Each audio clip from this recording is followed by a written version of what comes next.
Las celebraciones de Día de Muertos se pintaron de violeta también.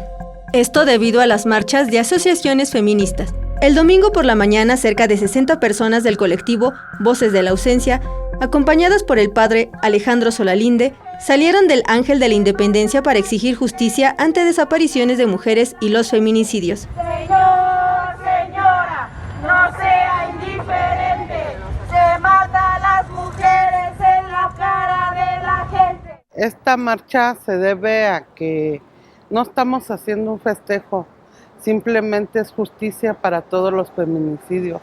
Y estas cruces es el símbolo de Voces de la Ausencia por todas aquellas que asesinaron. Como María del Rocío, quien perdió a su hija hace un año. Los manifestantes con pancartas, consignas, flores y 2 cruces de metal caminaron hasta el Zócalo capitalino. Un año en FIPEDE, en CAPEA, y no me dan una respuesta como tal.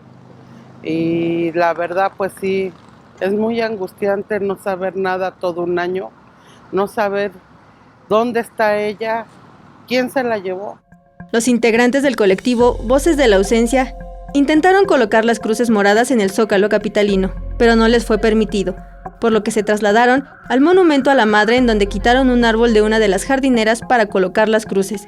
Señalaron que continuarán manifestándose hasta recibir respuesta de las autoridades. Con imágenes de Joel Arias, Mariana Sánchez, 21 Noticias.